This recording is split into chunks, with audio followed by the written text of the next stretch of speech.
Bon, donc premièrement pour les composantes, on a premièrement en haut à gauche le DC buzzer. Ensuite on a la batterie 9 volts, une LED bleue, une photodiode et une LED infrarouge, les deux 5 mm. Ensuite on a des résistances, donc on a 1000 ohms, 220 ohms, 10 000 ohms. Les trois sont à un quart de volt. Ensuite on a un OP-Amp LM324, un potentiomètre de 10 000 ohms. Finalement, on a des fils pour faire les connexions et notre breadboard.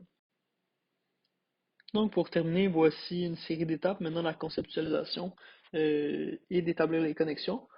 Maintenant, à la création du projet final étant le sensor sur le breadboard. Donc, étape numéro 1,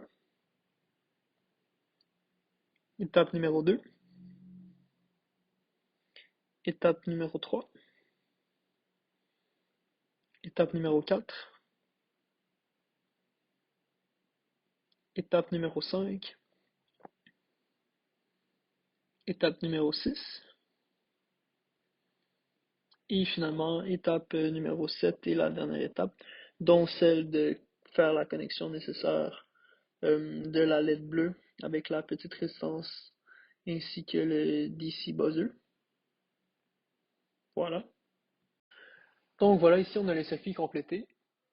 Fonctionnement général, c'est un capteur de proximité infrarouge qui fonctionne en appliquant une tension à une paire de diodes électroluminescentes hier, composée d'une LED infrarouge à droite et d'une photodiode à gauche.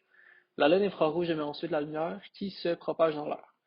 Une fois qu'elle a atteint un objectif, elle est réfléchie vers le capteur étant la photodiode. C'est à ce moment-là que la résistance de la photodiode descend, permettant ainsi le passage du courant. Donc techniquement, si l'objet est proche de la LED infrarouge, la lumière réfléchissera plus forte que si l'objet est plus éloigné. L'unité de détection de IR LED 5 mm, comme je l'ai mentionné précédemment dans le cas de ce circuit-là, détecte la lumière infrarouge réfléchie et si son intensité est suffisamment forte, le circuit devient actif. Donc la LED bleue et le buzzer que vous pouvez voir à gauche vont s'allumer, mais on va revenir par la suite à ces deux composantes. Lorsque l'unité de détection devient active, elle distribue le courant à l'entrée positive du inverting terminal de la composante LM324 qui est le OPM. Euh, donc voilà.